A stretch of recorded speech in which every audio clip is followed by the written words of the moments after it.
Students, good morning. Today we are starting with the new chapter entitled Concepts of Production Management. अभी तक हमने introduction की बात की थी, प्रोडक्ट की बात की है, टाइप्स ऑफ प्रोडक्ट की बात की थी, प्रोडक्शन सिस्टम की बात की थी, डिसीजन मेकिंग कैसे लेते हैं प्रोडक्शन सिस्टम में, we have done that, tools क्या क्या होते हैं डिसीजन मेकिंग के, वो भी हम कवर कर चुके हैं। अब हम मूव कर रहे हैं नेक्स्ट टॉपिक में, प्रोडक्शन मैनेजमेंट। कि प्रोडक्शन मैनेजमेंट क्या होती है, प्रोडक्शन मैनेजमेंट का हिस्टोरिकल बैकग्राउंड क्या है, प्रोडक्शन मैनेजमेंट के क्या क्या फंक्शंस हैं, क्या क्या पीज हैं, क्या क्या ऑब्जेक्टिव्स हैं, प्रोडक्शन प्लानिंग क्या होती है, प्रोडक्शन कंट्रोल क्या होता है। तो इन सब चीज़ों के ऊपर आज हम डिस्कस करेंगे इस चैप्टर में। So we are starting with this topic with the first topic, that is production management. अब प्रोडक्शन क्या होती है? Production means creation of goods and services. अगर आपको गुड्स एंड सर्विसेज को क्रिएट करना है with the use of inputs यहाँ पे हो गए आपके raw material, okay, man power, methods, machinery, equipments, उनको आप कैसे यूज़ करते हो, कितना एफिशिएंटली और इफेक्टिवली आप यूज़ करते हो, और उसके बाद कैसा आउटपुट निकल कर आता है, that is your production. Okay, अब प्रोडक्शन मैनेजमेंट क्या होती है? प्रोडक्शन मैनेजमेंट मीन्स कि आपने एक डिसीजन लेना है related to your production process. Production process here means कि आपका जो गुड्स एंड सर्विसेज है, till the time you procure the raw material की स्टेज से लेकर फिर सेमी फिनिश गुड्स और फाइनली फिनिश गुड्स जब आप बनाते हो, तो कितना टाइम जो है आपको लगता है और कितने एफर्ट्स आपको लगते हैं और कितने नंबर ऑफ यूनिट्स आप बनाते हो, एट व्हाट कॉस्ट, और कितने प्रॉफिट्स एक ऑर्गेनाइजेशन को होते हैं। तो वी कैन से कि प्रोडक्शन मैनेजमेंट इन एस्पेक्ट्स को कवर करता है। First is that it is a decision making managerial function, कि इसमें आपको डिसीजन मेकिंग के ऊपर जो है स्ट्रेस करना पड़ता है कि आप जो है प्रोडक्शन रिलेटेड जो भी डिसीजन ले रहे हो, चाहे वो फंड से रिलेटेड है, एचआर से रिलेटेड है, मार्केटिंग से रिलेटेड है, एडवर्टीजमेंट से रिलेटेड है, रिसोर्सेज से रिलेटेड है, रिसर्च से रिलेटेड है, तो उसके लिए आप कैसा डिसीजन ले रहे हो, और वो डिसीजन कितना सक्सेसफुल होगा या कितना फ़ायदेमंद होगा वो मार्केट में जब आपका प्रोडक्ट लॉन्च होगा, प्रोडक्शन सिस्टम सक्सेसफुल होगा, तो उसके बाद ही आपको पता लगेगा। सेकंड है, प्रोडक्शन मैनेजमेंट जो है वो रॉ मटेरियल्स को फाइनली फिनिश प्रोडक्ट्स में कन्वर्ट करता है। जो भी स्टेप्स, जो भी स्टेजेस आपको फॉलो करने होते हैं वो आप फॉलो करते हो till the time of choosing the raw material until the time the product is finally launched in the market। और थर्ड है कि प्रोडक्शन और आउटपुट जो है it should be as per the specifications required. जो भी आपकी टर्म्स एंड कंडीशंस हैं, जो भी आपकी स्पेसिफिकेशंस पहले से डिफाइंड हैं, जो भी आपके ऑब्जेक्टिव्स और गोल्स पहले से डिफाइंड हैं, उनके हिसाब से ही आपने जो है प्रोडक्शन या आउटपुट करनी है। नाउ नेक्स्ट इज योर्स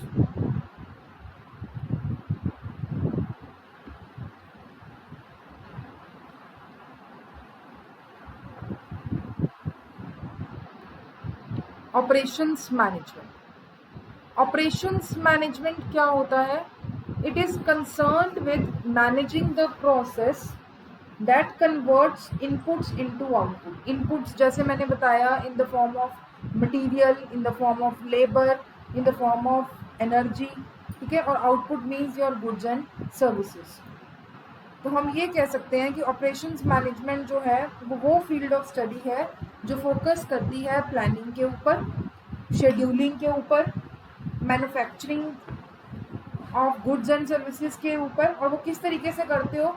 जब आप ऑर्गेनाइजेशन के इंफॉर्मेशन सिस्टम को स्टडी करते हो, आपको पता होता है कि ऑर्गेनाइजेशन का क्वालिटी मैनेजमेंट सिस्टम कैसा है, प्रोडक्शन मैनेजमेंट सिस्टम कैसा है, इंडस्ट्रियल सिस्टम कैसा है, इंजीनियरिंग सिस्टम कैसा है, तो उसके हिसाब से आप ऑपरेशंस मैनेजमेंट का फंक्शन जो है वो परफॉर्म करते हो। तो हम ये कह सकते हैं कि अगर प्रोडक्शन मैनेजमेंट है तो प्रोडक्शन मैनेजमेंट बोथ मैन्युफैक्चरिंग और सर्विस ऑर्गेनाइजेशंस को इंक्लूड करता है, और जबकि ऑपरेशंस मैनेजमेंट जो है वो डिज़ाइन ऑपरेशंस को और सिस्टम्स को इम्प्रूव कैसे करना है, ताकि जब आप प्राइमरी प्रोडक्ट्स और सर्विसेज क्रिएट करो या फाइनली डिलीवर करो तो एक अच्छा सर्विस जो है या अच्छा प्रोडक्ट जो है आप क्रिएट या डिलीवर कर सको, तो उसको हम ऑपरेशंस मैनेजमेंट बोलते हैं।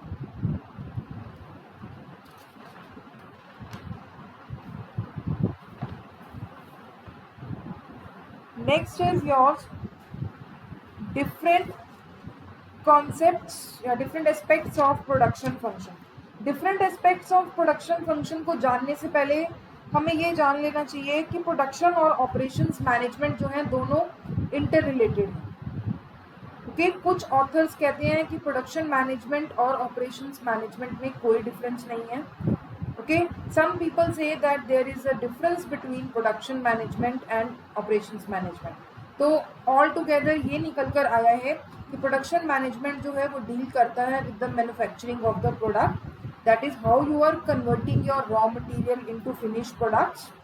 और ऑपरेशंस मैनेजमेंट जो है वो एक न्यू कॉन्सेप्ट है, न्यू मैनेजमेंट कॉन्सेप्ट है, यूनिवर्सल कंसेप्ट है जो एप्लीकेबल होता है all the functions including your production, material, human resources, everything you cover in it. Okay,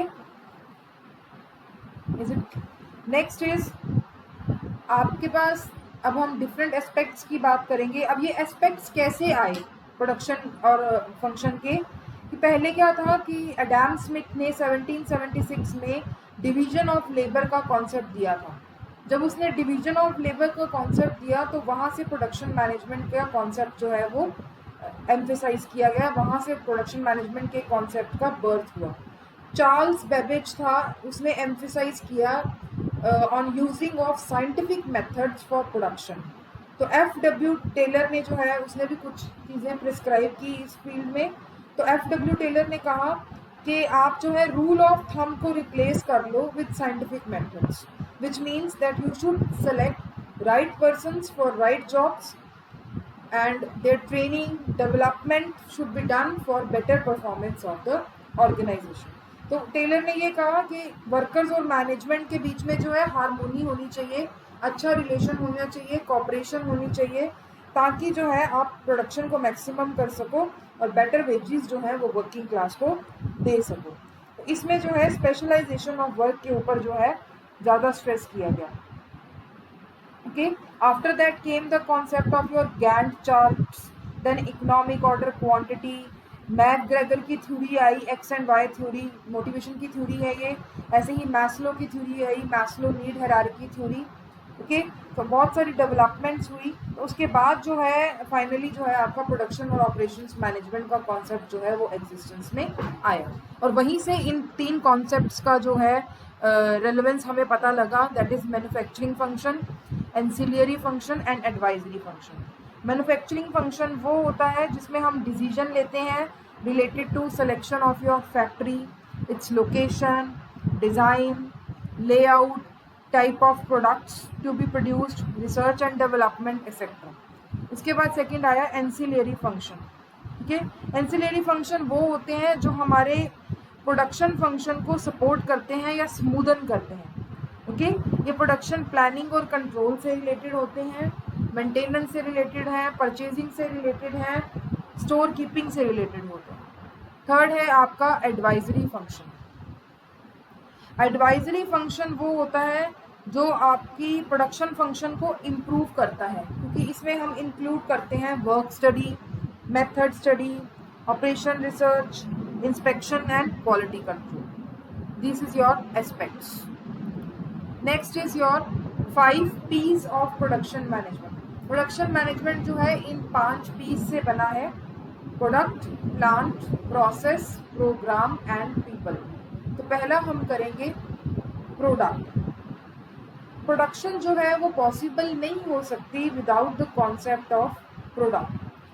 तो हम ये कह सकते हैं कि it is the most visible entity between the maker कौन है, producer, and the user, end user is your consumer. कि जब हम प्रोडक्ट को डिसाइड करते हैं तो प्रोडक्ट मैनेजर को ये ध्यान रखना होता है कि वो डिफरेंट एस्पेक्ट्स को कवर करे, जैसे मार्केट नीड्स को, लीगल कंस्ट्रेंट्स को, एग्जिस्टिंग कल्चर को, एनवायरमेंट फैक्टर्स को। This is your product. Second है प्लांट। प्लांट क्या होता है? एक्चुअल प्रोडक्शन जहाँ पर होती है, वो प्लेस है जहाँ पर एक्चुअल ऑपरेशंस होती हैं, जैसे इनपुट्स को आउटपुट्स में किस जगह पर कन्वर्ट किया जाता है। तो जो भी आपने डिसीजन लेना है रिगार्डिंग प्लांट लोकेशन या प्लांट लेआउट, वो बहुत ही क्रूशियल डिसीजन होता है क्योंकि इसमें बहुत सारी इन्वेस्टमेंट इन्वॉल्व होती है। ओके, और लेआउट ऐसा होना चाहिए which allows smooth movement of your man and material. Next is process.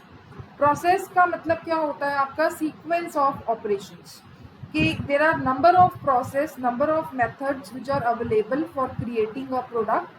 So which method you are choosing which achieves your objectives at minimum cost, which process you are choosing, that is your process. Next is program. Program का यहाँ पर मतलब है schedule of operations. Program means timetable of production. इसमें जो है which not only tells your series of activities but also defines the definite time to move from one activity to another. Next is people. People means your man power. Production जो है वो बहुत ज़्यादा dependent होती है people के ऊपर, man power के ऊपर, बिकॉज वो पीपल ही होते हैं जो आपकी ऑर्गेनाइजेशन को मेक करते हैं या मार करते हैं. As well as you know that there is difference in the attitude, skills, calibre of the people. So production plan has to be adjusted according to your man power skills. So these are your 5 P's. Next is objectives of production management. Production management के कुछ objectives हैं कि production एक organised activity है, तो इसके objectives जो हैं हम 2 कैटेगरीज में बांट सकते हैं, ultimate objectives and second is intermediate objectives. पहले हम बात करेंगे अल्टीमेट ऑब्जेक्टिव्स की. अल्टीमेट ऑब्जेक्टिव्स वो ऑब्जेक्टिव्स होते हैं जो प्रोडक्ट को अवेलेबल करवाते हैं at pre determined cost according to your quality standards specified and within the time schedule which you have set. Okay, इसमें पहला ऑब्जेक्टिव है कंट्रोलिंग मैन्युफैक्चरिंग कॉस्ट. तो जो मेन एम है प्रोडक्शन फंक्शन का वो यही होता है कि मैन्युफैक्चरिंग कॉस्ट को जो है वो कम से कम किया जाए, कि प्रोडक्ट्स और सर्विसेज की जो प्रोडक्शन होगी that should be according to the pre determined cost. तो यूनिट कॉस्ट ऑफ प्रोडक्ट जो है that should be carefully estimated and every care should be made to stick to that cost. कि हम कोशिश करते हैं कि हमारी कॉस्ट ऑफ प्रोडक्शन जो है वो पर यूनिट जो है वो कम से कम आए, हम वेरिएबल एक्सपेंसेस को अंडर कंट्रोल रखें. ठीक है, हम प्रोडक्शन को बढ़ाएं, इंक्रीज करें ताकि हमारी पर यूनिट मैन्युफैक्चरिंग कॉस्ट जो है वो कम हो जाए. Second is proper quality of product. Proper quality standards जो हैं वो एस्टैब्लिश किए जाते हैं according to your product specifications या अकॉर्डिंग टू योर कंज्यूमर्स. तो क्वालिटी प्रिस्क्रिप्शंस जो हैं वो आपके कन्वर्ट होने चाहिए मेजरेबल ऑब्जेक्टिव्स में, कि अगर आपकी प्रोडक्ट की क्वालिटी प्रॉपर नहीं है, उसको लेके इश्यूज़ हैं, अगर मैन्युफैक्चरिंग को लेकर डिफेक्ट है या प्रोडक्ट में कोई डिफेक्ट है, तो आपको कोशिश करनी है, बैलेंस बनाकर चलना है कि आपकी क्वालिटी और कॉस्ट जो है वो अंडर कंट्रोल रहे, तभी आप एक सक्सेसफुल प्रोडक्ट जो है वो कंज्यूमर को दे पाओ. Next is keeping manufacturing schedule. It means that maintaining of manufacturing schedule is very very important if you have to meet any new marketing commitment. okay, manufacturing schedule को आपको broke करना पड़ता है इनटू वेरियस सब systems, जैसे आपकी machine utilisation rate क्या होगा, कितने डायरेक्ट और indirect man hours per unit आपको रिक्वायर्ड होंगे, कैपेसिटी यूटिलाइजेशन कैसी होगी, रिपेयर एंड मेंटेनेंस टाइम कितना होगा. ओके, तो maintaining of your manufacturing schedule is very very important because it directly effects your cost, quality as well as goodwill of the business. Now next is we have done first one, that is ultimate objectives. Now second main objective is intermediate objectives. Intermediate objectives जो हैं these are your stepping stones for reaching your ultimate objectives. तो इनमें पहला है maintaining proper machinery and equipment, कि आपकी maintenance जो है मशीनरी और इक्विपमेंट की, एग्जिस्टिंग मशीनरी और इक्विपमेंट की, वो प्रायोरिटी पे होनी चाहिए. और जो अगर आपने न्यू मशीनरी और इक्विपमेंट भी प्रोक्योर करनी है तो it should be according to the needs of organisation, क्योंकि technological changes are taking rapidly in the market. So whatever latest developments are coming, you have to adopt the technology according to the latest developments of the market. Next is proper manpower planning. कि production function जो है वो closely related है man power planning से. Man power जो है वो एक टिपिकल इनपुट है मैन्युफैक्चरिंग एक्टिविटीज़ में. आपका selection, training, utilisation of man power should help in achieving your production targets. कि आपके जो भी सेफ्टी मेजर्स हैं, इंडस्ट्रियल रिलेशंस हैं, लेबर टर्नओवर है, एब्सेंटिज्म रेट है, it should be taken care of, ताकि आप better productivity of labour force को मेंटेन कर सकें.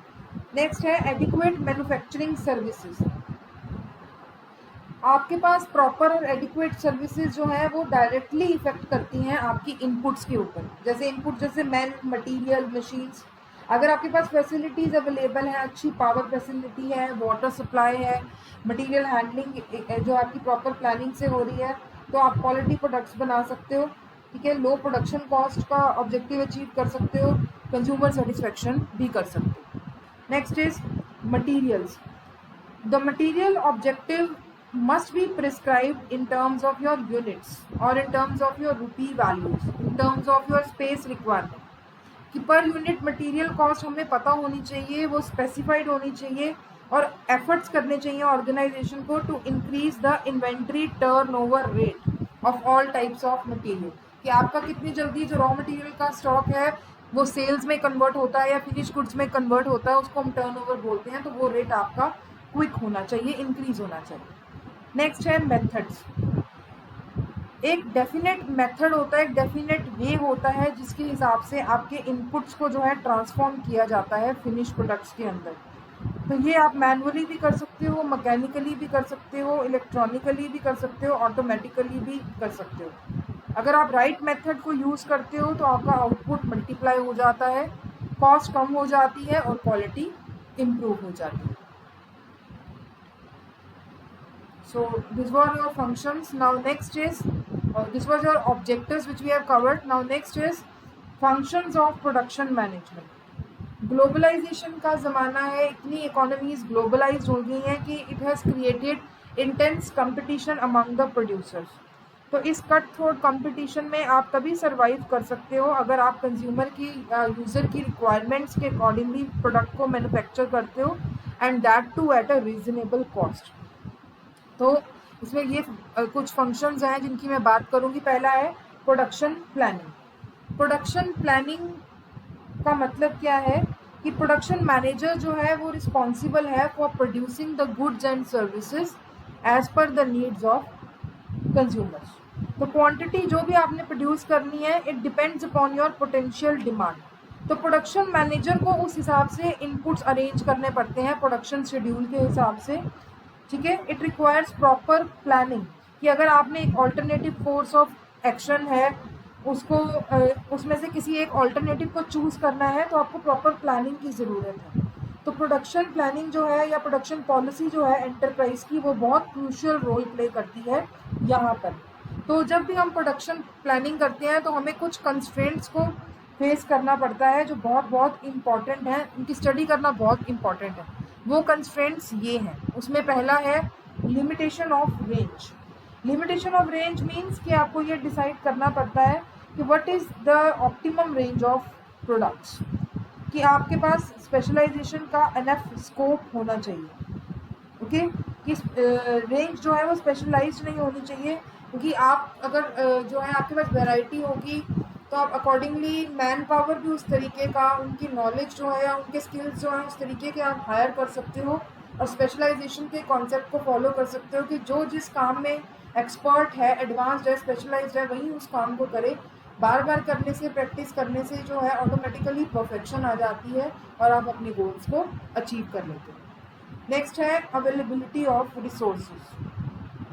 कि कई बार हमारे पास प्रॉपर रिसोर्सेज ही अवेलेबल नहीं होते, ये भी एक कंस्ट्रेंट है.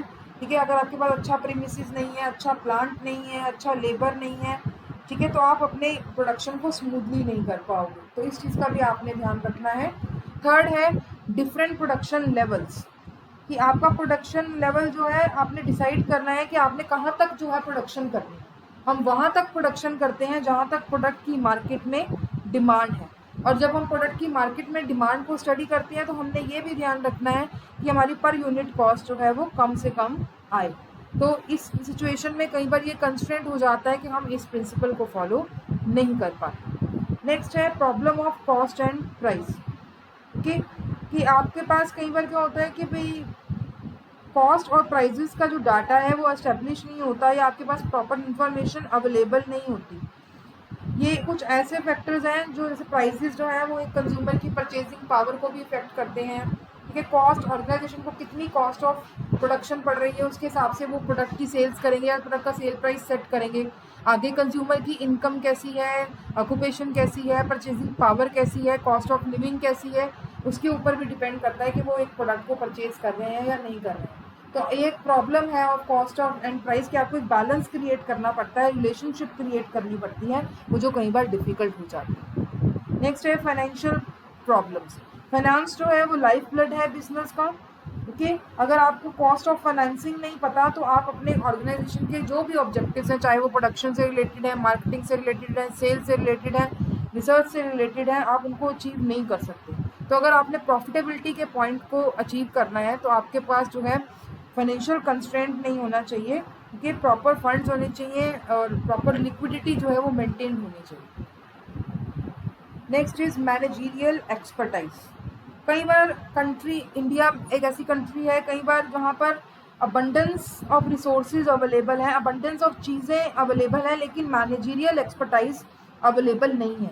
Very often the lack of managerial expertise poses certain problems for the organisation. Okay, तो इस सिचुएशन में आपको चूज करना पड़ता है, हैंडल करनी पड़ती है सिचुएशन को कि आप प्रोडक्ट कैसे लॉन्च करोगे। कोई अनएक्सपेक्टेड जो है मार्केट के सिनेरियो चेंज हो गया, एनवायरनमेंट अनफेवरेबल हो गया, गवर्नमेंट की पॉलिसीज चेंज हो गई, कंपटीटर्स ने अटैक कर दिया, तो उस सिचुएशन में आप उस सिचुएशन को डील कैसे करोगे। तो यहाँ पर आपको मैनेजरियल नॉलेज और मैनेजरियल एक्सपर्ट गाइडेंस होनी बहुत ज़रूरी है, जिसको मार्केट का पता हो, मार्केट के लेटेस्ट सिनेरियो का पता हो, ट्रेंड्स का पता हो, कंपेटिटर की पॉलिसीज़ का पता हो, ताकि अकॉर्डिंगली लाइकवाइज जो है आप प्रोडक्शन कर सकें। तो ये कंस्ट्रेंट्स हैं कुछ जो हमें ध्यान में रखने होते हैं इन प्रोडक्शन प्लानिंग। सेकेंड है आपका प्रोडक्शन कंट्रोल। कंट्रोल का मतलब क्या होता है, ये कंट्रोलिंग जो है वो फंक्शन ऑफ मैनेजमेंट है, लास्ट फंक्शन है मैनेजमेंट का। ठीक है, इसमें हम स्टैंडर्ड्स को इस्टेब्लिश करते हैं। ओके, और अपने जो एक्चुअल परफॉर्मेंस है उसको स्टैंडर्ड्स के साथ कंपेयर करते हैं। एक्चुअल परफॉर्मेंस मीन्स जो हमारे प्रोडक्शन टारगेट्स हैं, कितनी प्रोडक्शन हुई, उसको हम कंपेयर करते हैं। ठीक है, और हम इंश्योर करते हैं कि every production activity is taken up at proper time. Okay, और प्रोडक्शन शेड्यूल्स के अकॉर्डिंगली या डिलीवरी कमिटमेंट्स के अकॉर्डिंगली प्रोडक्शन हो रही है। अगर ये नहीं हो रही है तो again it will create the problem for the organisation. तो आपको फाइंड आउट करना पड़ता है कि कहाँ कहाँ वीकनेसेस हैं, अगर आपके एक्चुअल प्रोडक्शन स्टैंडर्ड के टारगेट से कम है, कहाँ कहाँ वीकनेसेस हैं और आप उसके लिए क्या क्या स्टेप्स लो। नेक्स्ट है आपका प्लांट लेआउट। प्लांट लेआउट का मतलब होता है setting up of various machines and other equipments which you require in production process. ये बहुत ज़्यादा इम्पैक्ट डालती हैं आपकी मूवमेंट ऑफ मटेरियल्स पर फ्रॉम स्टोर टू मशीन्स। अगर आपका मटेरियल हैंडलिंग हम मिनिमम लेवल पर रखते हैं तो ये प्लांट लेआउट जो है वो आपकी प्रोडक्शन कॉस्ट को कंट्रोल करने में हेल्प करता है। तो चॉइस ऑफ योर प्लांट और equipment depends upon your various factors. पहले आपको ये डिसाइड करना पड़ता है कि आपको स्पेशल पर्पस मशीन्स चाहिए या जनरल पर्पस मशीन्स चाहिए। Special purpose machine special designing के लिए यूज़ करनी होती हैं, तो आप एक मैन्युफैक्चरर को प्लानिंग एडवांस में करनी पड़ती है। और जनरल मशीन्स वो होती हैं जो जनरल पर्पस के लिए यूज़ होती हैं। ठीक है, जैसे फॉर एग्जांपल वेल्डिंग हो गई, कटिंग इक्विपमेंट्स हो गई। ठीक है, so whatever the case is, so you have to consider various aspects in plant layout. Technical requirements क्या हैं, प्रोडक्शन मैनेजर को कितनी टेक्निकल नॉलेज है, टेक्निकल डेवलपमेंट्स किस तरीके की चाहिए, जो भी आपको मशीनरी चाहिए उसके अंदर। ओके, तो आपको ये सारी बातें जो हैं वो कंसिडर करके चलनी पड़ती हैं प्लांट लेआउट के अंदर। ओके, प्लांट लेआउट में हम ये भी कह सकते हैं कि जब हम सिलेक्ट करते हैं हम प्रोडक्ट की डिमांड को भी स्टडी करते हैं, हम ऑर्गेनाइजेशन की मेंटेन और रिपेयर पॉलिसीज़ को देखते हैं, हम प्रोडक्ट का लाइफ, मशीन का जो है वो लाइफ स्पैन चेक करते हैं कि वो कितने टाइम पीरियड के लिए जो है मशीन जो है वो चलेगी, उससे प्रोडक्शन होगी, पुरानी तो नहीं होगी, बेकार तो नहीं होगी, ऑब्सोलीट तो नहीं होगी, डेप्रिशिएट कब होगी, ठीक है, साइज़ क्या होगा मशीन्स का, उसके हिसाब से आपका फ्लोर एरिया डिसाइड किया जाता है, क्वालिटी कैसी प्रोड्यूस की जाएगी मशीन के ऊपर, पावर आपके पास जो है अवेलेबल है या नहीं है, कॉस्ट स्ट्रक्चर क्या है, लेबर कॉस्ट कितनी आपको बियर करनी पड़ेगी, और फाइनली आपका आउटपुट कैसा निकल कर आएगा मार्केट में। तो आपको ये चीज़ें जो है ध्यान में रखनी है while choosing the plant layer. Next है आपका मटेरियल हैंडलिंग। मटेरियल हैंडलिंग होता है actual movement of your materials, your components, your finish parts, your completed goods. तो मटेरियल हैंडलिंग में हम ये ध्यान रखते हैं कि ह्यूमन एफर्ट कम से कम किए जाएं कि फैक्ट्रीज में जो मटेरियल हैं वो जो है इजीली जो है from one process to another या from one department to another easily float किए जा सकें। ओके, तो अब जब भी हम मटेरियल हैंडलिंग की बात करते हैं तो हम proper economical movement of material करते हैं कि आपने कहा आपका ट्रांसपोर्टिंग डिस्टेंस जो है वो कम से कम हो, मटेरियल भेजते टाइम वो ख़राब ना हो, स्पॉइल ना हो, लीक ना हो, बैक ट्रैकिंग ना हो, यानी कि एक बार मटेरियल एक जगह से दूसरे डेस्टिनेशन पर पहुंचने ही वाला है और आपने उसको वापस मंगवा लिया, तो आपका लेआउट जो है वो प्रॉपर होना चाहिए, इकोनॉमिकल होना चाहिए, अनवांटेड मूवमेंट्स जो है वो नहीं होनी चाहिए। दूसरा, आपका फ्लोर स्पेस जो है वो इकोनॉमिकल होना चाहिए, जहाँ पर आपके बेल्ट्स, गैंट्रीज जो भी इक्विपमेंट्स आपको चाहिए के मटेरियल को मूव करने के लिए या मटेरियल्स की मैन्युफैक्चरिंग के लिए, फिनिश गुड्स की मैन्युफैक्चरिंग के लिए, तो वो आपके पास अवेलेबल होना चाहिए। नेक्स्ट, हैंडलिंग, जो प्लानिंग के लिए रिलेटेड हैंडलिंग इश्यूज है, कि हैंडलिंग जो भी है मटेरियल हैंडलिंग जो अपने करनी है that should be systematically plan. Okay, आपकी हैंडलिंग कॉस्ट जो है वो कम से कम होनी चाहिए while transporting the material from one place to another. तो ये था आपका material handling. Next is your maintenance policy. Maintenance policy means अब जो मशीन्स की हम यहाँ बात कर रहे हैं कि हम उनको प्रॉपर अटेंशन दे रहे हैं कि आपकी मशीन्स जो है वो स्मूथली काम करती हैं बाय प्रिवेंटिंग वियरिंग आउट, ठीक है, ब्रेक डाउन नहीं होनी चाहिए, बार बार उसमें जो है डिले नहीं होना चाहिए और वो उसमें हर्डल्स नहीं आनी चाहिए। तो इसके लिए जो है हम ये कह सकते हैं कि ये मेंटेनेंस डिपार्टमेंट ऑफ फैक्ट्री का काम है कि वो प्रॉपर फैसिलिटीज़ जो है या प्रॉपर रिसोर्सेज जो है वो अवेलेबल रखें मशीन की मेंटेनेंस के लिए, रिपेयर के लिए, और ये भी ध्यान रखें, इंश्योर करें कि वर्कर्स जो उन मशीन्स को यूज़ करते हैं वो सेफ़ रहें। ओके, स्पेशली स्टाफ आप हायर करो, कोई एक्सीडेंट हो जाता है, कोई इमरजेंसी हो जाती है, तो आपके पास फर्स्ट एड अवेलेबल होनी चाहिए, और इन केस मशीन रुक जाए बीच में तो एमरजेंसी मैकेनिज्म्स आपके पास होने चाहिए कि इमीडिएटली आप मशीन को रिपेयर करा सको, ब्रेक डाउन ना हो जाए, ओके, और आपका प्रोडक्शन वर्क ना रुके। That is your maintenance policy. Okay, next is method analysis.